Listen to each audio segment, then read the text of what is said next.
The runes are reforged and ready to go for our next matchup, Echo Fox versus Cloud9. Let's jump right into the players competing. On the blue side, it's Cloud9. In the top lane, Licorice. In the jungle, Svenskeren. His first game in the LCS this year, it is mid. Goldenglue. Bot and support is Sneaky and Zeyzal. And their coaches Reapit and Rapidstar. And choosing the red side opposite them today is going to be Echo Fox. In the top lane, Solo, making his return to the jungle, Rush. Mid laner, Fenix. Bot and support going to be Apollo and Hakuho, with coaches Song and Tyler.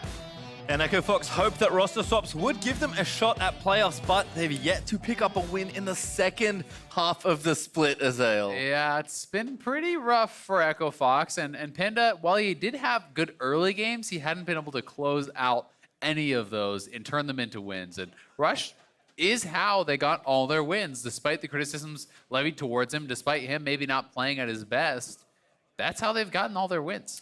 And while Echo Fox still have a path to playoffs, they have to go through a rampaging Cloud9, who are just hoping to prove that they can match Team Liquid. Exactly. The path to a bye for them is pretty clear, so you want to see them taking these games seriously. Don't screw it up. You need to be kind of building that momentum towards playoffs. And with Goldenglue subbing in, you know, he was on the dive with us this week and talked about how he was going to be that seventh man for the playoffs, and they were going to be reverting back to using Blabber and him, swapping back and forth based on matchups, based on the tempo of these series. So they're getting him in his practice in, and he wants to impress, right? He wants to show that he deserves stage time, because you look back to last year, he was rotating in and out a lot with Jensen. This year, he hasn't been able to with Niski. It's been a busy week, actually, now that you mention it, for Goldenglue. I'd forgotten about the diver. He's been on the dive.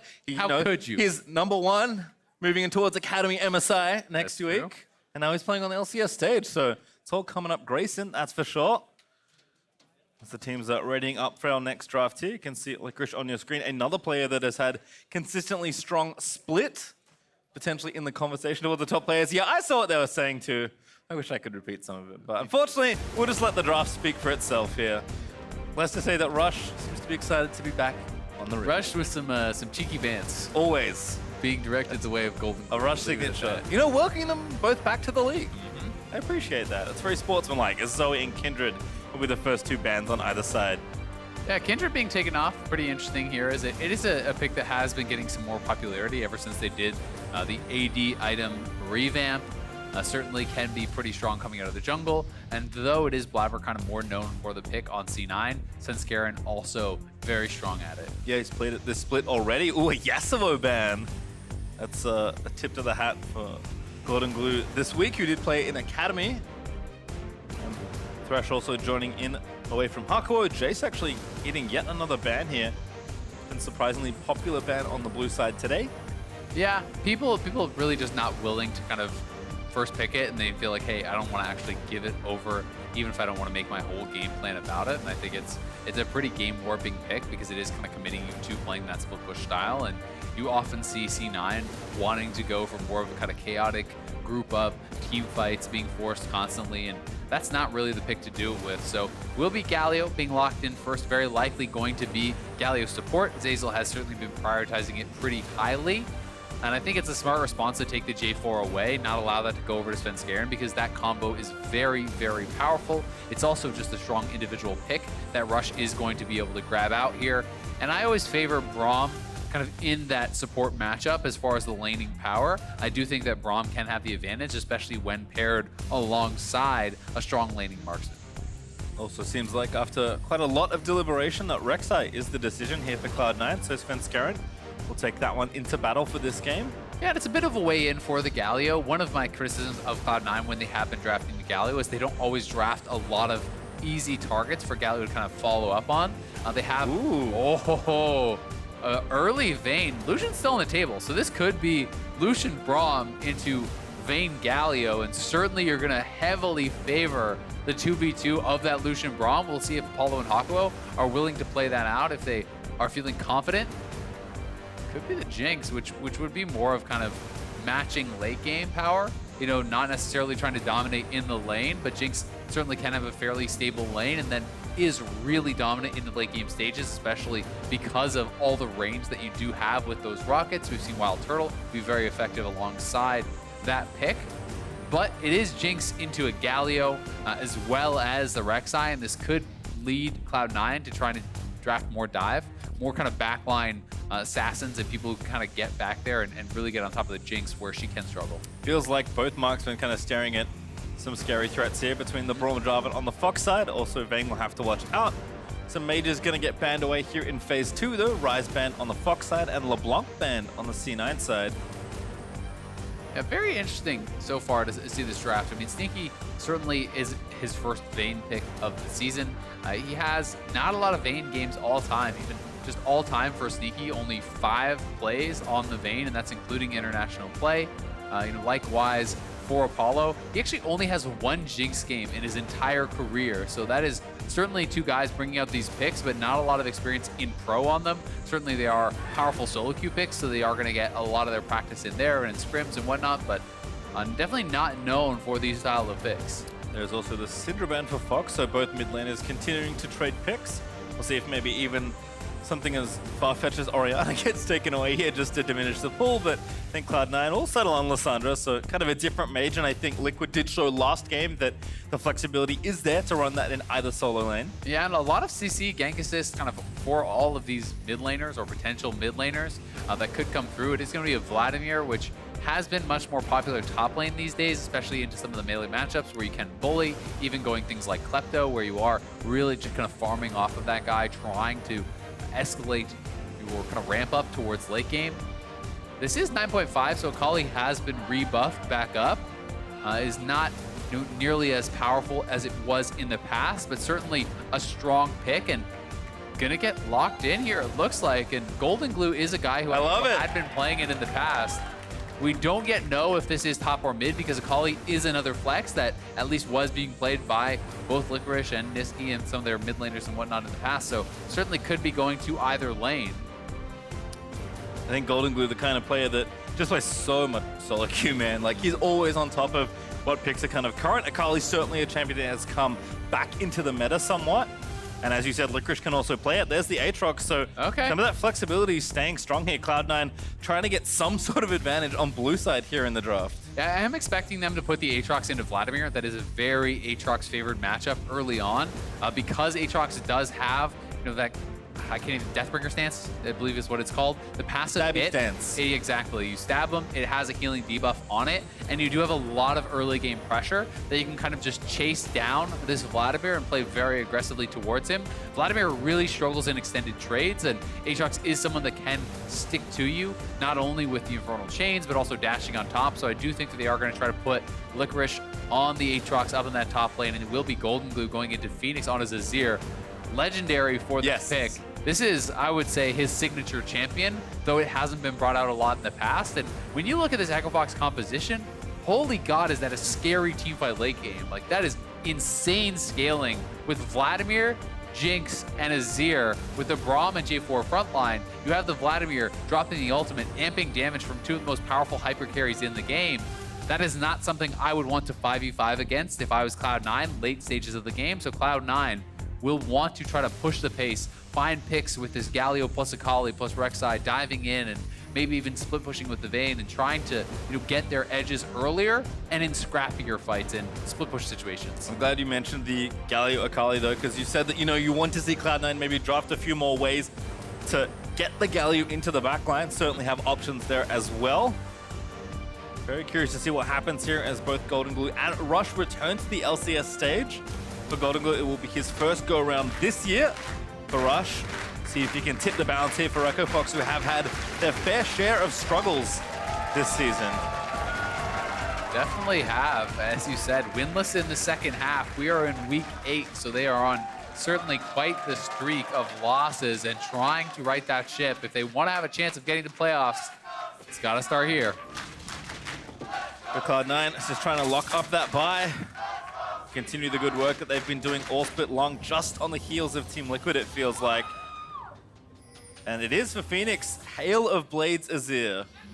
Very interesting stuff. I mean, it is a champion that can kind of back off and reset the Hail of Blades fairly easily, and you will be able to get a tremendous amount of poke damage out with that early couple attacks. You have your soldier down, you queued onto them, and you try to get 3 quick autos essentially down for a very powerful trade, or even potentially an all-in later on. So we'll see how that works out for him. It's a fairly one-note keystone. Like, you're taking Hail of Blades, it's to, like, attack people early and often. So really, like, we've seen it on Kalista, who is a champion that usually not considered that good in the early game, but can be very successful if you're able to proc it consistently and pressure your opponent. So, I mean, Fenix, you can see his career stats there, 15-6, 5.2 KDA in his LCS career. And this is the player for me on Echo Fox that has been consistently performing well week in, week out, despite the changes around him. So on this sort of champion, this is a game where Fenix can really show why he was so feared on this pick so long ago. I completely agree, but that being said, if Cloud9, can get into a split push style situation, maybe you just kind of avoid Fenix the whole game, even if he is having a good game. So that's always something you have to work against. And with the Hail of Blades, it is very powerful upfront damage, but you have to remember you have to get out of combat for it to actually reset and that to come back up, which is one of the big reasons that a lot of players don't like using it. Is simply something like lethal tempo, if you're staying in combat nonstop, can sometimes be more effective. But a lot of interesting keystone choices here that are worth talking about. Licorice going Comet, that is for, you can actually hit confirm that when you do have your Q and actually get the knock up. The Comet will always land on the Vladimir, and you can see Vladimir is going to be going phase rush, not Klepto, as this is a tougher matchup, and you want to be able to kite out. It's also especially effective if you can proc that to run out of the Infernal Chains and not get pulled back in. Makes sense, as we're checking with the bot lane. It's back-to-back Vayne games here in the LCS. It's a new day. Snookie's like, you know what, that looked pretty good. I'll give it a go, as Rush already invading, looking for this red buff, but it does seem like both junglers are operating vertically right now, so should be a trade when all's said and done. Yep, and that means that Cloud9 should have priority on the top side of the map, whereas it should be Echo Fox running things on the bottom side of the map, and that's what you have to kind of play with respect to, right? Sometimes you despite what your 2v2 or 1v1 matchup is, you don't get to play it the way you want to because the jungler could show up at any moment.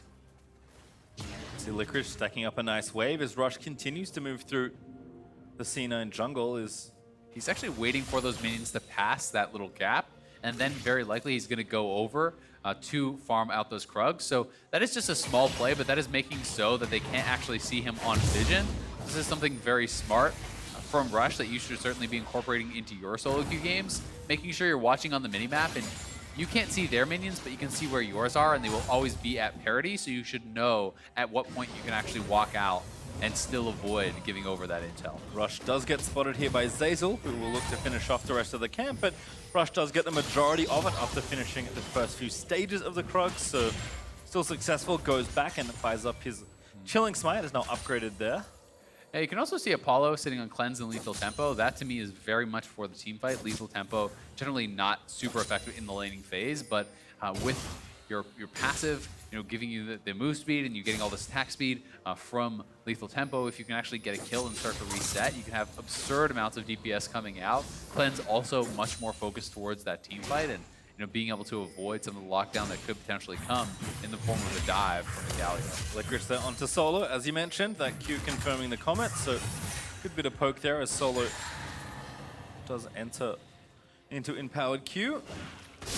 But now Vlad just hanging out and farming things. It's also going to get a little bit scarier for the Vlad as the wave is pushing away from him, so he's going to have to kind of have eyes on the Rek'Sai or potentially could get ganked. It's also going to be worth tracking if Licorice is going to go for something like an early Executioners to really try to kind of punish this matchup and try to play aggressively onto Solo, or if he just wants to build more for the team fight, go to something like that Black Cleaver. Find out in short order. For now, it's just continued trading back and forth. Also see Goldenglue trying to get things pushed up in the lane. Fenix is finally running low on mana. Usually the gate for Azir as far as consistent wave clear goes. Fenix does have this next wave pushing through, and actually a pretty decent looking CS lead for himself that has been able to build up by pushing out the wave so quickly early on.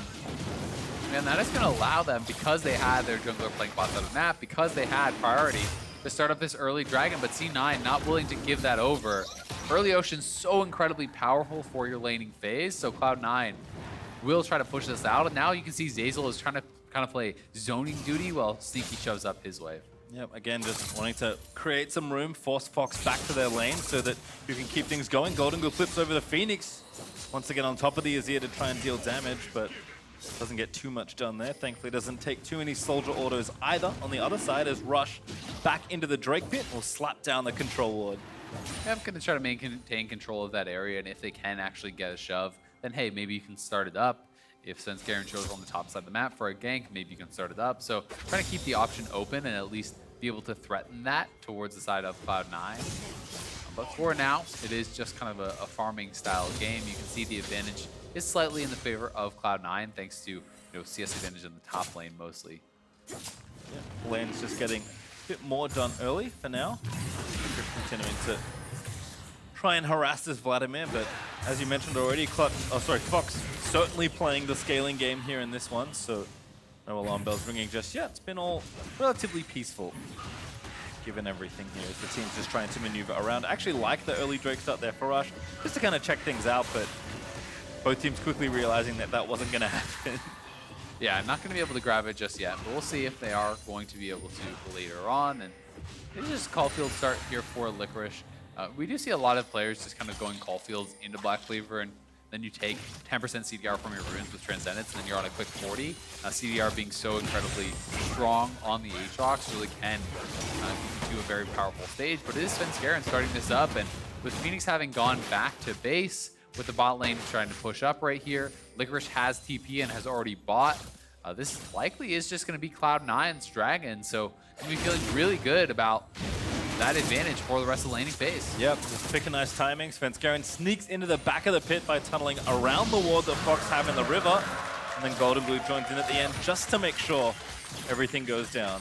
Yeah, I mean, all the regen that does give you really does make it the most powerful early game Dragon, bar none, so certainly going to be feeling really good about that. It makes it incredibly difficult to actually get poked out. It makes it so you are not going to be as dependent on those resources. And yes, there are 3 champions on the top side of the map for Cloud9 that don't depend on mana, so it's maybe not as powerful as usual. But still, just taking it away from your opponents who are going to be more dependent on that can be very strong, even just itself. Well, Phoenix did complete that base, which kind of opened up the space there for the Drake, but it's certainly looking to dominate lane. Sork Shoes has kind of the first major item, and double Dorans straight away, just versus that Revolver plus some brown boots there for Goldenglue.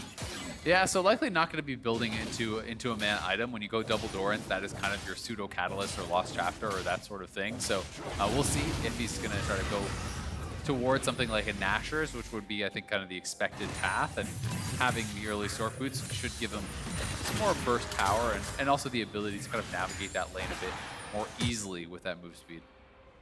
Rush and Sven also almost meeting in the river, but looks like, again, just some continued coverage here as Licorice is continuing to push up. Actually already has a plate done there in the top lane.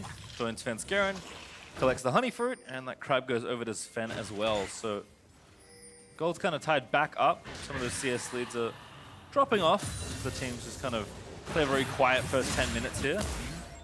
And it is kind of just a race to CDR in this matchup, which you have Fiendish Codex plus the Kindle Gem as just an ult to actually interrupt the recalls. So that's actually pretty nice. They're going to be able to get a lot of damage down here. With the Jarvan flag plus the passive stacked up here from Jinx in the minigun form, you have a lot of attack speed, and 2 early turret plates going to be feeling pretty good. Apollo will now take the time to try to get a recall if you breed out too much. Ooh, whoop. Goldenglue uses the first ult there, gets a stun, and gets back over the wall, but don't think Phoenix is really in range. Just that barrier up as well. Yeah. Early ult trade here in mid, but both mid laners stay safe. Yep, not too big of a deal there on either side. As you say, just the early ult trade. We do have Svenskeren in the area, so could potentially look for something if he decides to come up. You can see that the Galio is moving up here now too, and Zeyzal is sitting at level 6, so does have the ultimate available. That's something that Echo Fox is certainly going to have to track and be very careful about. Certainly looked cool, but Goldenglue eating soldier autos as Phoenix is trying to get this next wave pushed in and extend his CS lead a little bit more. There's also Hakuho behind him. Licorice does get damage out on the solo. Huge chunk there on the next auto. I mean, you can see Aatrox certainly is going to be running this lane and can continue to do so for quite some time, but Vladimir, at a certain point when you have enough CDR, you're going to be able to sustain, you're going to be able to just constantly heal it up, and once you have your Proto Belt, which we're assuming that Kindle Gem will be going into, it makes it a lot easier to wave clear out as well. But he's looking for a potential dive even. Does get the chain latch, forces out the Hemo Plague. Rush is here, we know that. That was actually just great from Licorice. You know, he feigns as though he's going to do the dive, gets the ultimate out of Solo, and that sets up for an actual potential dive now that he doesn't have that cooldown. So certainly Solo going to have to be on the back foot a little bit more here, even if it doesn't result in anything. It's still a nice bit of pressure from Licorice and navigating the matchup quite well, you know, up nearly 20 CS. We'll see if he stays. Looks like he will for now. A Solo thinking that he needs to take it back after losing most of his health. Apollo also eats some Winds of War damage. That's farming up just fine right now with those 2 early AD items. Sneaky also moving into his first item. Has that Blade of the Ruin King on the way with that Village Water done. Chains will miss there up against Solo. Svenskeren has really been getting basically all the scuttles, and certainly thanks in part to his team moving around, but he has been prioritizing that quite a lot, and that really is why he has, you know, kind of that gold lead there. So we'll see what exactly the plan is going to be for Svenskeren, for Licorice. As it is an early Ghost Blade, so certainly more of that kind of assassin-style power. Getting the early lethality can be very effective against this Vlad, so it wasn't the rush to Black Cleaver, as is certainly more traditional, but Svenskeren in the area here, if they did go forward, and both these lanes just kind of farming it up, it is very likely going to be Blade of the Ruin King into Black, or rather into Rage Blade here for the Vayne, and Apollo working on his IE, but he's quite a bit up in farm now. You can also see that Svenskeren did pull off from that potential play, but Rush flag and dragged over onto a ward, so Cloud9 know to play it with a bit more safety on this side for now. Yeah, and it is somewhat expected, to be fair. You know, I think in this matchup, Jinx Braum should be having more power. I always feel like Galio is a fairly weak laning support, and Jinx certainly has a pretty heavy range advantage, plus a little bit of the jungle pressure that did come down from Rush is going to mean a nice little edge there for Apollo, and Smite to 1. There actually is the ulti used over the wall there for Rush, and that's first blood there for Sven. Really nicely done as Sven actually ulting under that, as you say, avoiding that Fenix ultimate coming through. They press in, they don't get the blue buff, but they do get the first blood, and it's going to mean another dragon for them. So the first meaningful advantage really coming out now for Cloud9. It's a flavor win for me. Tunnels under the wall to escape it, makes sense, but of course, the first blood and the second Mountain Drake, the real prize there for C9. Yeah, and I think it's good also to get more of that pressure on the bottom side, as it is the IE now completed for Apollo, and mid lane have been doing well. Licorice getting pressured heavily. That's ult back up. They're trading. Pops World Ender. Hemo Plague is going to go off there. Licorice will have to resurrect. Good stopwatch there from Solo. World Ender, how far away is it from running out? He does resurrect in time, but Solo going to run forward. Probably just means a trade there, but that looked close. Solo played that quite well. Yeah, he did play that very, very well. And as that ult came back up, he had the early Stork Boots by, so no magic resistance on the side of Licorice, and able to get a lot of damage down there. I wonder if Solo could have let the ult expire, then save that transfusion to kill him afterwards, but he wanted to play it safe and make sure he was healing up and couldn't potentially get burst down. So it is, in the end, just the trade of ults as both players healing it back up. And here is the invade one more time. Rush smiting this down to 1 HP. It does go to Fenix, but the double knockup, very well done by Svenskeren. Ults right as the ult was coming out from Fenix, avoiding that. The ult from Rush coming in too late, so that does not complete either. They get the first blood. Worth noting that Goldenglue did flash at the end there. Maybe wondering if there wasn't enough damage from the Rek'Sai ult to secure the kill, so he's without that summoner for the time being. Has his Gunblade finish though, thanks to the assist money, so he'll certainly take it, all things considered. Also there on your screen, that turret gold, pretty close between the two sides, and that is reflected in the gold lead here. Cloud9 up, but it's under 1,000 gold, so it does feel like there's a lot more play skill in a game that's developed quite slowly here, almost up to 15 minutes, and really apart from those two Drakes, that's, I think, the only tangible advantage I can really speak to right now. Yeah, and it's pretty atypical for Cloud9 games. They are generally a team that plays pretty aggressive, as Licorice, remember, has no ultimate up just yet. Solo with all that CDR, getting a lot done here, and now he's going to have to back off. Rush coming in. Rush, yeah, there's the flash slow for Solo after the E. Transfusion might do it. Needs to keep running, not quite in range, pops the pull and can't quite find him.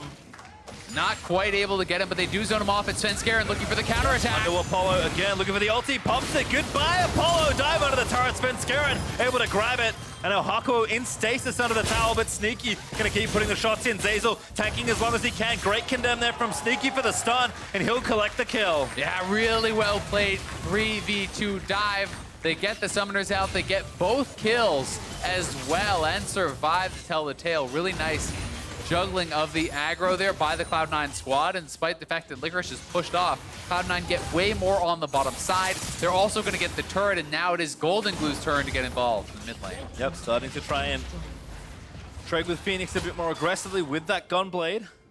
As you can see, Solo also doing the same in his matchup now that he feels he's got a bit more strength 1v1 versus the Aatrox, but the early turret goes to Cloud9. That actually is a 3,000 gold lead all of a sudden gifted over to them thanks to their passage of play. Yep, I mean, there's a lot of an advantage kind of pushed over their side. As you say, the pressure was put up top for Echofox, but they didn't get much out of it besides just pressure. Licorice is still up, you know, a decent bit of farm. You know, he will have to head back up to the top side to kind of collect this. They're actually going to call for the lane swap, but here this is one more time as Svenskeren knows Rush's top side, sees him on the map, in he goes, flash, knocks up. There's the cleanse flash very quickly out from Apollo, so it's a good response for him, but Zeyzal there to follow that up, hits him with the taunt flash, tanks as many turret shots as possible, and then Sneaky with that true damage, with the silver bolts coming through, able to knock down and get that last kill. Very well played there for C9 on the dive. Back out around the left-hand side of the map. Rift Herald still up and available.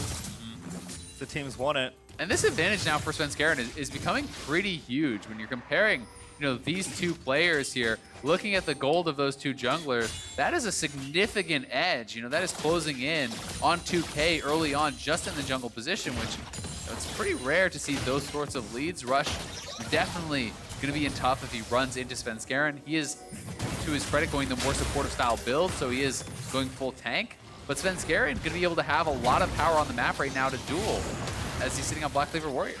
Certainly so, as a fight is brewing pretty quickly here around the Rift Herald. Svenskeren trying to drag it out far to see if they can get it without any sort of engagement. Goldenglue also looking for a flank here on the top right-hand side. Not spotted just yet. Looks like he'll have to go back around. And they are kind of zoned out of mid lane, so you could just run straight to mid lane and drop the Rift Herald for that turret. I think that's what they're going to actually do here. So yeah, smart play from Cloud9. They know that Echofox is actually zoned out to the top side of the map. Now he's going to try to stand in between them and scare them away from getting back to that turret, but very likely will be a Cloud9 turret, or at least a lot of damage down on it here. It's like a big chunk, but not quite enough to take down the turret as Fenix and Rush are able to stop that, but it doesn't stop. There's an ult there. Goldenglue looking for the assassination under the turret. Doesn't want to go too far. Has his flash, but decides he wants it, but it's competitive. You know, if that's solo queue, he's going for it. And instead, they will take away the blue buff. Goldenglue grabs that. They're already starting up the dragon.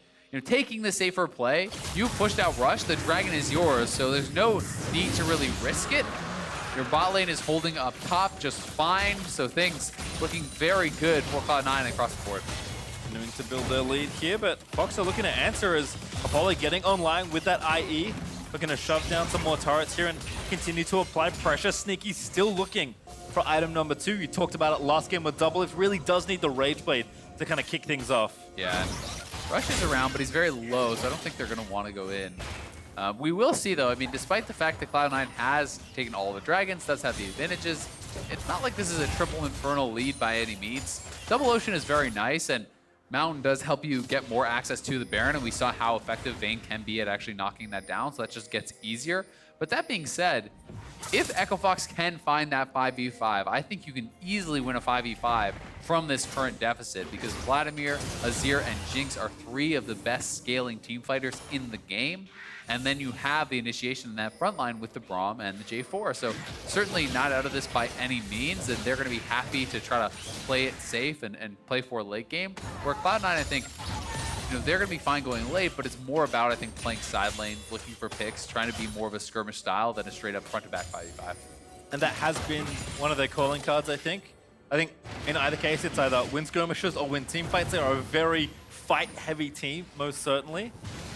But I have to agree that Fox still looking, you know, 15, 20 minutes in the future from here and saying, hey, if the game is still in this state, we're probably pretty happy with that. Solo also now getting run down by an Executioner's Calling, so that 1v1 a little bit easier now for Licorice to access, and Goldenglue also flips over the wall with the Shuriken.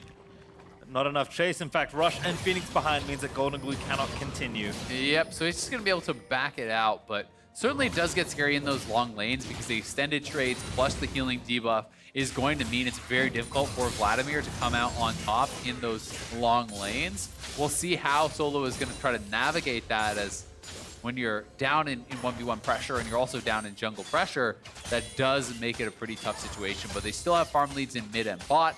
You can see already the second item coming in here for Apollo. He's going to grab the Hurricane, which I think is a great buy because there are 4 melee champions on Cloud9. So there's a very high chance of having the kind of optimal situation where you're actually getting those Hurricane bolts on multiple members. And in those situations, it's by far the most effective Zeal item.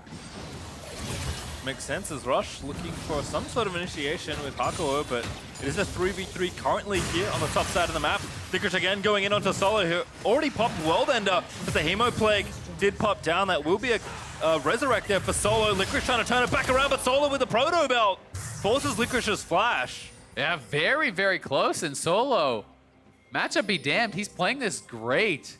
Being able to go toe-to-toe here with Licorice, even with that Executioner's. Solo coming out on top, forcing the additional summoner to be popped there by Licorice.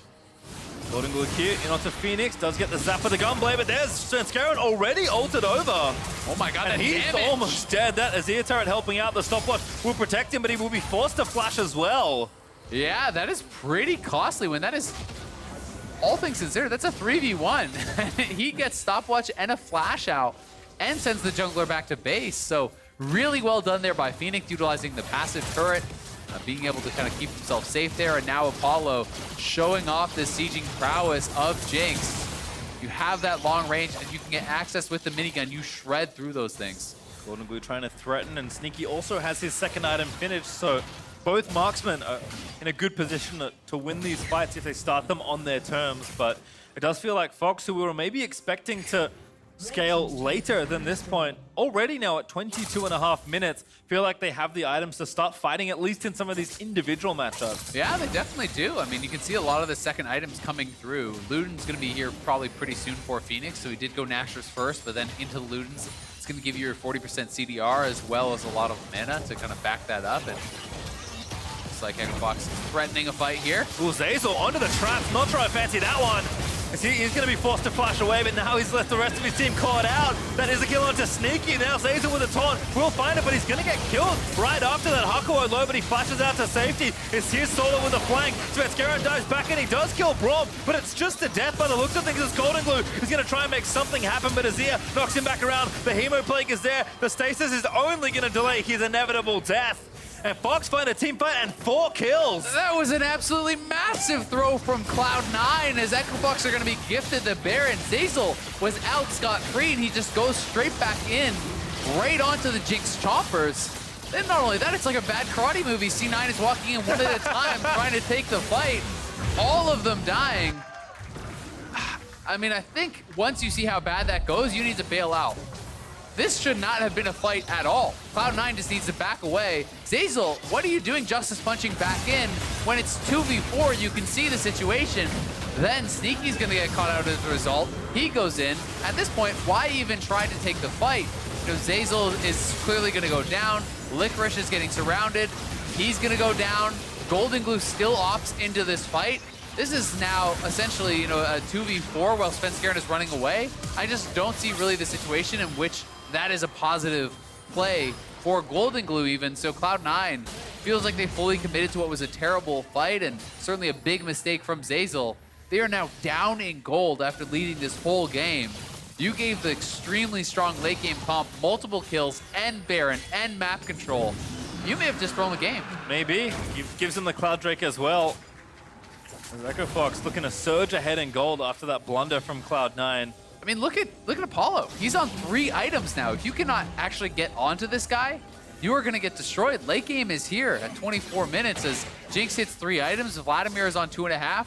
2 fully completed for the Azir. These guys are going to be monstrously strong. So Cloud9 going to have to work some magic here, but really, they don't have the most powerful engage. It's got to be kind of like a tunnel in from Svenskeren plus the Galio ult or Goldenglue flanking or something along those lines. You kind of have to patch it all together. Onto Solo right now, who pops the Hemo Plague in pool. Goldenglue getting low. Solo in a stopwatch perfectly uses the Zhonya's. Here comes Zeyzal, though. Goldenglue does take down Solo, and now Hakuho is going to get caught out and taunted to death. Sneaky flashes out of the rest of the engages. Hakuho is actually going to live through that all. Now Sneaky caught up with the Jinx. Apollo just shoots him down. The reset, he could go for more. Here comes Fenix again, flashing forward, looking for the slows. Can't quite get another kill again. Surging the soldiers forward, trying to find it, but Cloud9 just have to run. Yeah, they've got to run, and that means they're going to cede control over mid lane, where there is still a cannon here to be able to actually get access to that turret. They're going down the bottom side as well to push this in. It is the 1-for-1 trade, but it is Echo Fox with the Baron buff who are going to be able to pressure these turrets, and Cloud9 on the back foot once more. If Apollo had flash for that fight, that could have been an absolute disaster. He was pretty close to just exploding in that fight. And now Cloud9 are trying to corral these members. They're trying to come from behind and take down Fenix and Rush. Cloud9 never stop fighting. Onto Fenix next. There's the shutdown for Goldenglue. Rush, though, is going to get chased down by the Void Rush, and Svenskeren able to bite him to death. Svenskeren doing his damnedest to not let this game slip away. 4-0-3.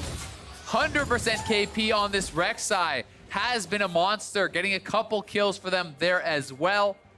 A nice response from Cloud9, and it does buy them some more leeway in this game. As we watch this one more time, Solo on the side here, getting a lot of damage down before he does eventually go down. And you can see Apollo, good positioning over the wall, just firing these rockets out. But Apollo does back off, has to be wary of that Galio ultimate, and Seek kind of pressuring on the side, is forced to flash out, and then kind of walking into the pit, corralling himself a little bit here, means he's gonna get chased down by Apollo. And Apollo, if he had flash in this situation, it's like 2 autos on a lot of those members. Maybe you can get the full ace. Instead, Cloud9 will get away and end up getting a couple more kills on the back end of that fight, but it is a couple turrets going the way of Echo Fox, and still a very close game. Feels like given where the game was, don't get too much after that play there from Cloud9. So Fox will stay with their lead. The Baron buff has worn off. They're about plus 3k on the Baron power play, and now up about 1,000 gold or so. Another fight is brewing, though, of course, as Goldenglue flips over onto Hakuho. So it's going in the back line, then to deliver to Galio. There's the hero's entrance onto Apollo. Goldenglue grabs the shutdown, and Cloud9's comp finally comes to life. Perfect execution, too. Takes down Phoenix, and Cloud9 have slain both carries. Huge fight there. Again, it's Svenskeren getting into the back line. They find the carries. Echo Fox was not ready for that fight. They were not set up as 5 members. Solo wasn't with them. And Rush just kind of wandered forward, got jumped onto. He had to use all his engage tools in retreat, and then Cloud9 just poured in and really took advantage. Very well executed fight there for Cloud9, so let's watch it again. Yeah, so here this is one more time. They're staying in the side rush. They push Echo Fox back as Rush is forced to retreat. Into that shroud goes Goldenglue. Svenskeren straight into the back line, immuning the Braum ultimate with his ultimate. He's been so good using this Rek'Sai.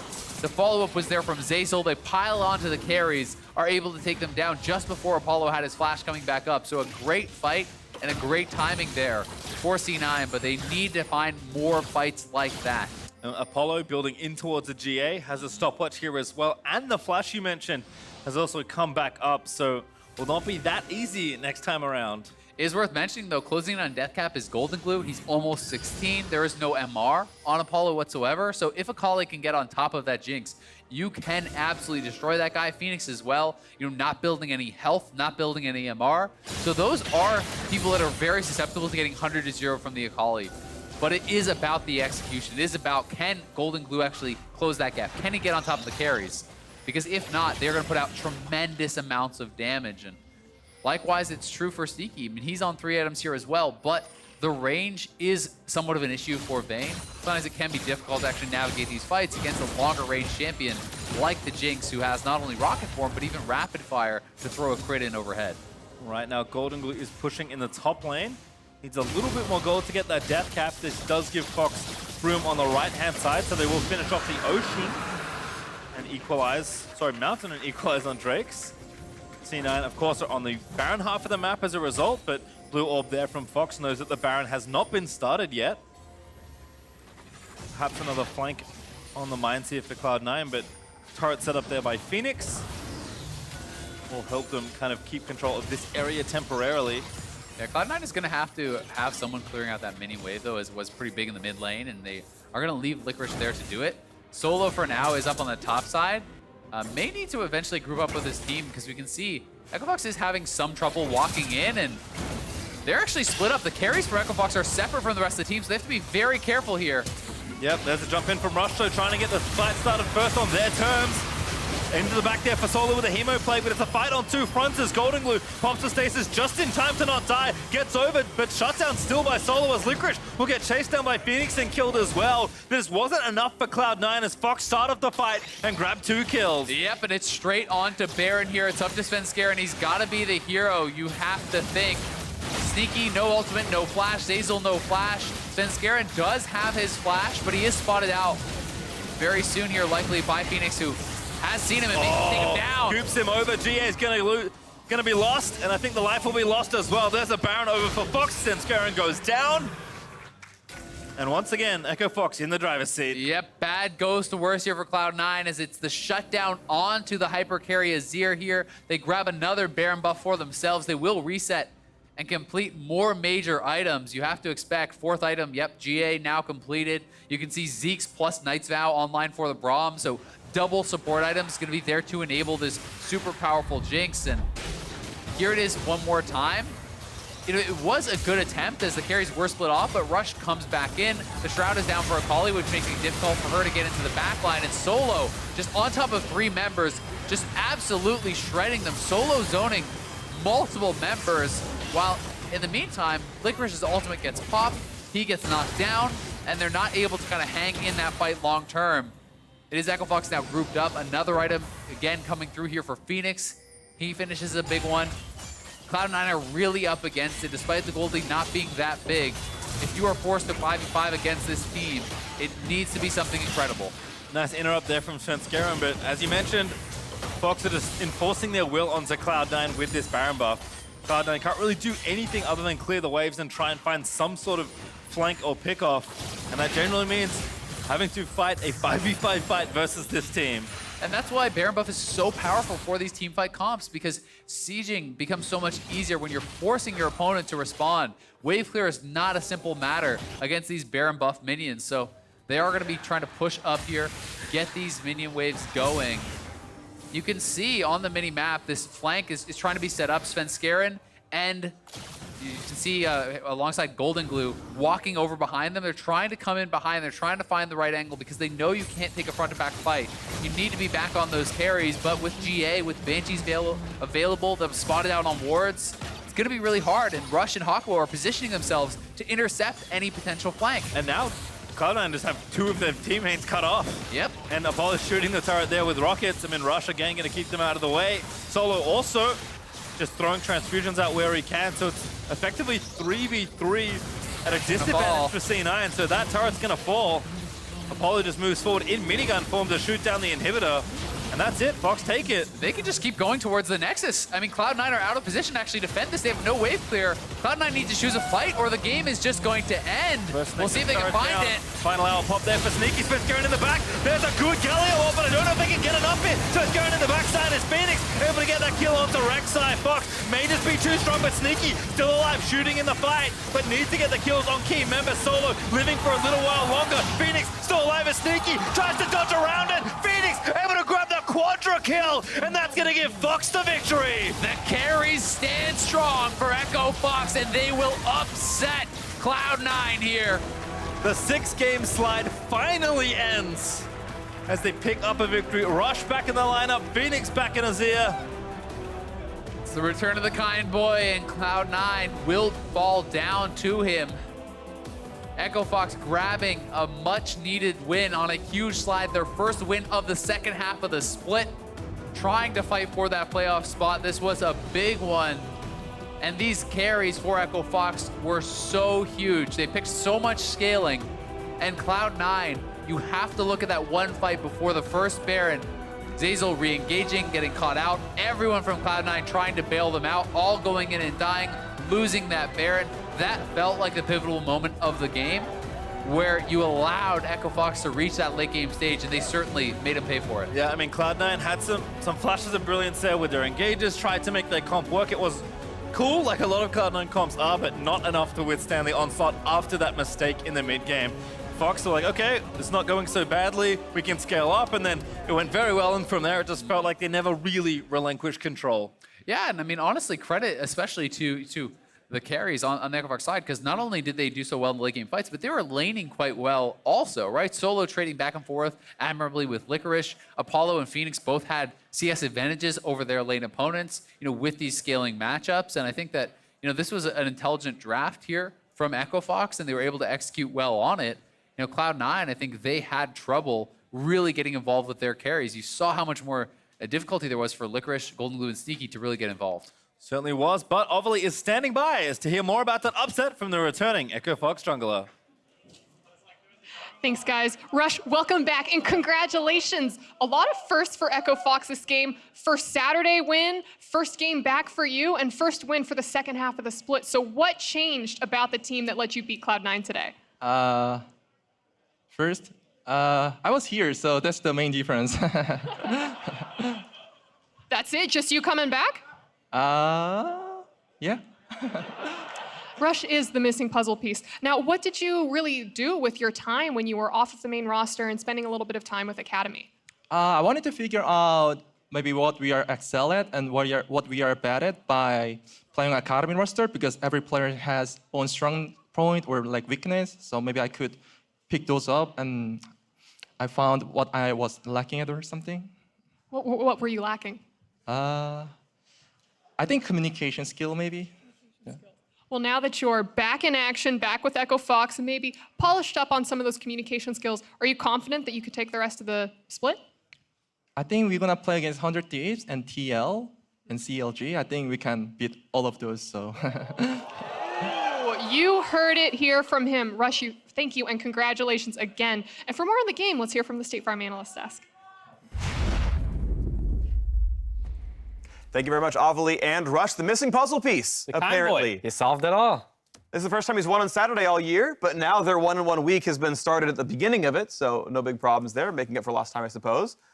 Pretty crazy result, though, honestly. I don't think anyone at all expected Echo Fox to win this one. They were in last place, and obviously looked very, very good, but what a turnaround. They team fought really well with the late game compositions. I think Solo and Fenix did an outstanding job when they came to the zones that Azir and Vladimir can create, and just leave so much room for the Jinx to do her own thing, but at the same time, if you forget about Azir and Vlad, you're gonna get wiped. Yeah, it's a tough team to fight against, too, because almost everyone on that team wants to dive in. The Akali, the Rek'Sai, the Aatrox can all go on your back line. Galio then comes up over the top. And Vayne, usually the person you want to kill, is now left to kind of usually free fire at your front line because you're so busy peeling all this dive that's coming in your way. Right, and they were doing really well early game, too. Cloud9 was up 4-0 in kills, or 3-0 rather, and a pretty good gold lead. And then a huge one blunder led the entire game going to Echo Fox's favor after that. Yeah, it's very interesting, like in the draft, you can kind of see with the ticker and whatnot, like the Vayne was picked on very, very early, but you can see this fight right here, and it was called out in the replay. No! Live, but yeah, that jumped forward. But the willingness for everyone to kill themselves afterwards. Sneaky still had flash, so he could have gotten out of this, but they're just like, no, you know what, 2v4 it. Okay, 2v4 again, and... What do you guys think? Do you think he had his mouse in the wrong way and he accidentally ate it, or did he actually want to engage? I think he wanted to, and then halfway through flying, he saw the trap, like, crud.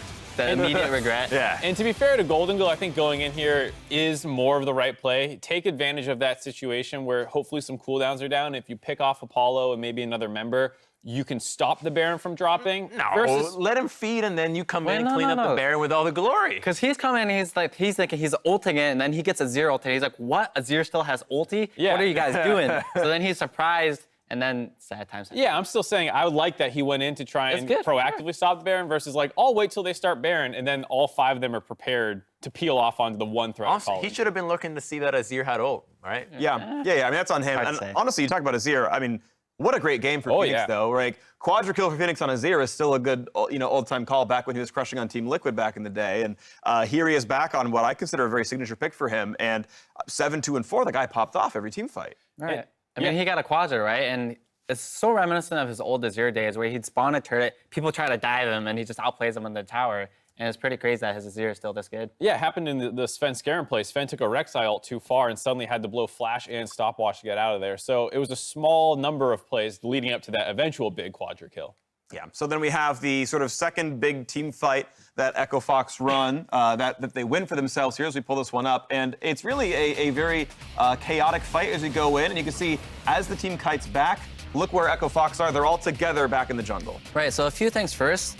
C9 is all clumped up right now, and you do not want to be in a position where you have to run at Fox. You need to come from behind. So this fight, they immediately lost if they're going to continue it. And Rush notices that. If you watch him, he literally has to flash ulti over and start this fight because he's like, oh, this fight is perfect for our team, despite how far away Solo is. So if you play it out, you'll see that C9 starts running away and realizes like, okay, we can't run away anymore. So they try to dive onto Apollo, but little do they know, he has a stopwatch and he's staying alive. While Solo's on the other side, 1v3ing the rest of the team, there's just no way that C9 can win the fight with the way this started. Yeah, so look at Solo in the bottom left here on Vladimir. He's 1v3, Goldenglue, Sneaky, and Zeyzal all near him, while it's like the 4v2 on the other side of the fight. So next little bit, as the stopwatch ends, pay attention to Solo. He buys so much time.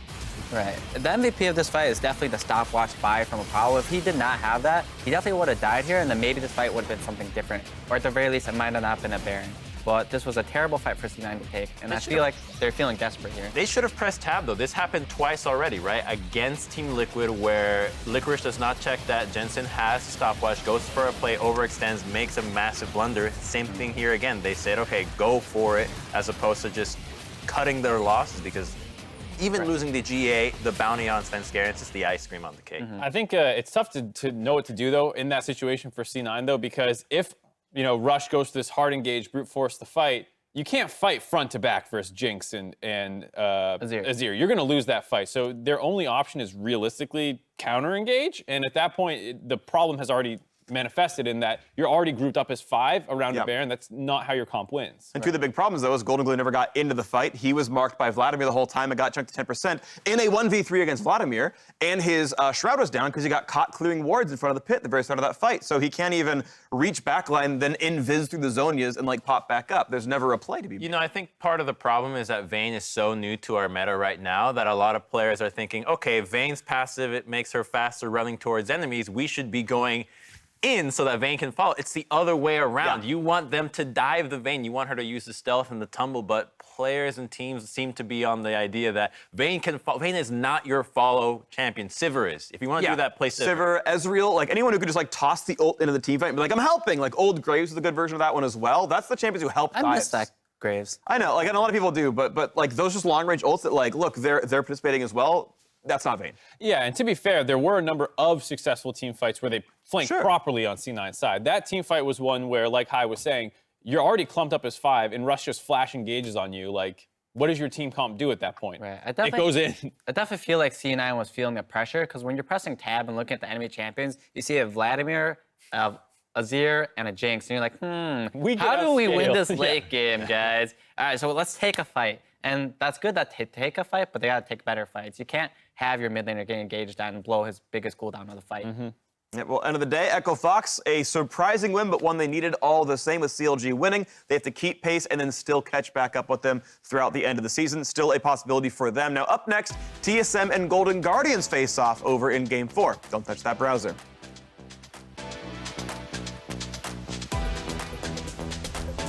There actually is the ulti used over the wall there for Rush, and that's first blood there for Sven. Looking for the ulti, pops it. Goodbye, Apollo. Dive under the turret. Svenskeren able to grab it. Goldenglue is going to try and make something happen, but Azir knocks him back around. The Hemo Plague is there. The stasis is only going to delay his inevitable death.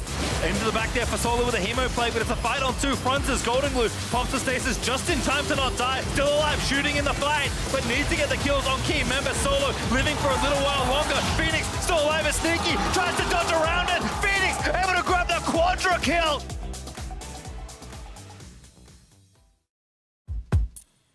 Welcome back to Assist of the Week, presented by State Farm.